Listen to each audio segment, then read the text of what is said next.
If you're a homeowner walking on your roof and you're seeing these vents, one thing that you can note is, see the two little dots there? It makes it easy for inspection. You know it's a two-way breather vent. If it's got a single dot, you can see this, just a single dot here, you know it's a one-way breather vent.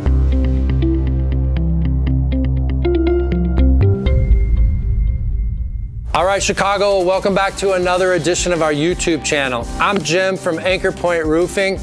We're an honest roofing company that specializes in low slope or flat roof repairs, as well as steep slope shingle roof repairs.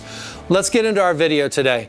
Today I want to talk about ventilation on your flat roof, specifically one- and two-way breather vents, why they're needed, when they're applicable, when they're not, and why you should have them most of the time on your flat roof. So breather vents are something that we'll put on a flat roof for ventilation.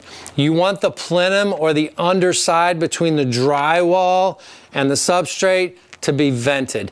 Condensation, moisture can build up in there, and you want a way to release some of that and even in some cases, let a little bit of fresh air in. One of the strange things about breather vents is code doesn't really dictate that you need breather vents installed. All the research I've done and my roof nerd watching other YouTube channels and learning best practices, I think it's a great idea to have these breather vents installed on your flat roof. There's two different types of breather vents. There's a two-way breather vent and there's a one-way breather vent.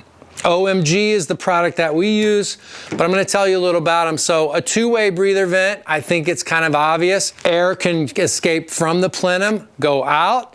Also, air can come in from the outside and be sucked down, fresh air. Let me show you this little diagram on an OMG vent and kind of how this works. Here's kind of the inside look of a vent. You can see here the airflow, potentially warm, moisture-laden air can escape out. Fresh air can also come in to help dry things out and keep airflow going inside your building. We mainly, on a lot of the roofs we do, let's say 1,500 to 4,000 square feet, you don't really need one-way breather vents as much. Pretty much we're always installing a two-way breather vent. How do we size it? How do we think about it? Typically it's one vent per 1,000 square feet. That's what's recommended by the manufacturer. So 2,000 square foot, we might actually install 3 breather vents depending on how it's laid out. So a two-way breather vent on a small 3-flat or a single family home here in Chicago, that's what you want. You want the warm, moist air to go out, and then you want some fresh air to go back in. That's the game, the realm where we play in. We're not doing lots of huge commercials. We have done some large commercials, but typically we're residential. We just do a lot of replacements. So it allows the plenum to breathe and it allows fresh air to go back in. Let's talk a little bit about the one-way breather vents. So one-way breather vents is for air escaping only. And this is a little bit interesting, part of my roof nerd that comes out in this. If you're doing a large commercial roof, the pressure on a large commercial roof can be much different than a small, let's say a 10,000 square foot roof versus a 3,000 square foot roof. You're going to get huge pressure differences in that commercial roof membrane, especially if it's just a large open 10,000 square feet. The pressure from the inside can build up. Wind speeds rushing over the top of that large flat roof can also cause the pressure to go the other way. So let's say, for instance, you've got a huge 10,000 square foot flat commercial roof. It's a warm day. You're getting pressure from the inside. Warm air holds much more moisture, so you're getting a push on the inside. Let's say 2 or 3 hours later, like it does in Chicago, you get a rainstorm, things cool down. Now the pressure that's put on that membrane can totally switch. It can start coming in the other way. On a 10,000 or 20,000 square foot commercial building, you can also have different pressures at the east end versus the west end. So the one-way breather vents are like a relief valve, like a check valve for a flat roof, like a large commercial roof. And where this pressure can really happen and really be different is a lot of times around the perimeters or the corners of it. So These are installed a lot of times at the corner, the one-way breather vents, the corners or the perimeters of a really large flat roof. This is like a pressure relief valve. So as pressure builds up on the inside of that big building, this will let it out. Now we talked about the scenario where it starts to rain, pressure on the outside gets. So what you don't want is a two-way breather vent drawing that back down in.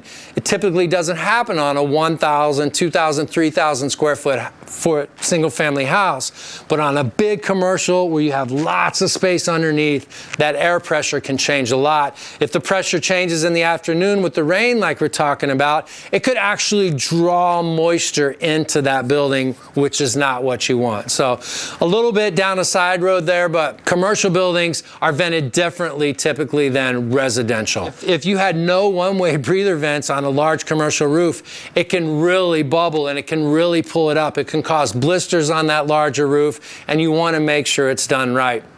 If it's a large commercial roof, we're going to bring in consultants and we're going to bring in engineers to make sure that those breather vents are set up the right way.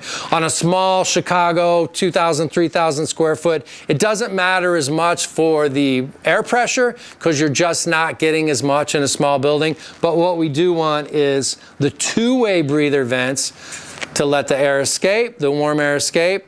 And warm air always has more moisture in it. And then you want also some air to flow back down inside to dry things out a little bit. So most of the time on a flat roof in Chicago, you're going to see that we have the two-way breather vents. If you're a homeowner walking on your roof and you're seeing these vents, one thing that you can note is, see the two little dots there? It makes it easy for inspection. You know it's a two-way breather vent. If it's got a single dot, you can see this, just a single dot here, you know it's a one-way breather vent. Just kind of an easy way to identify it. When you're on a roof, you can just look quickly without trying to find a model number, and you can see just kind of a cool little tip. Here's another one that we use quite a bit on flat roofs.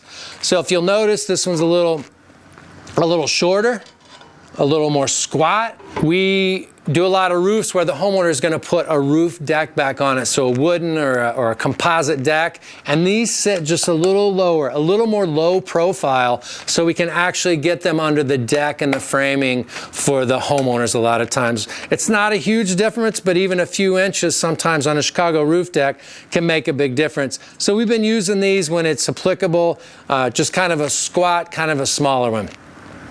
One other thing I wanted to touch on quickly. This one, you can see this one's black, this one's not. What we do before we install these is we prime these with asphalt primer. Even this one was primed, probably this summer, and it's still even just a little bit tacky. When you prime this, then when you put that modified bitumen on it, it adheres and sticks really well. So sometimes we'll prime them in the office beforehand or in the shop before, and sometimes we'll do it out in the field. But that's kind of it. That's kind of my take on breather vents today. Let me show you one more diagram here and how they kind of operate to pull the air out of the plenum or the roof. This last picture here is kind of a diagram. These are actual turbines, but these are one way. So these are just pulling the moisture out of it. This is the framing below. This is the plenum I'm talking about here. And down here is like your living space. So these draw it out. The turbine vents are also pretty much for commercial roofs. They're also really pretty much a one-way breather vents. As the wind blows and the turbine spins, we've all seen those, it draws it out. But once the wind stops, it doesn't bring moisture in or draw moisture in. Maybe it could a little bit, but those turbines are made to spin one way. And that's something, again, that you'd want an architect or an engineer or a consultant to set up for you, especially on a large commercial roofs. We don't really install them on the residential roofs that we do here in Chicago. So that's kind of my take on breather vents. We do like to install them. Again, one vent for every 1,000 square feet. We always spec it in our quote. We always want to put them on. Sometimes even when we're doing repairs and we go back and we see, okay, this roof doesn't have any vents. People are complaining about maybe some condensation or some leaking. We'll go ahead and install 2 or 3 just to let that plenum breathe, let some of the moisture go out and some nice fresh air go in. We really believe in it and we think it helps a lot. All right, Chicago, that's our presentation today on flat roof ventilation, one-way and two-way breather vents.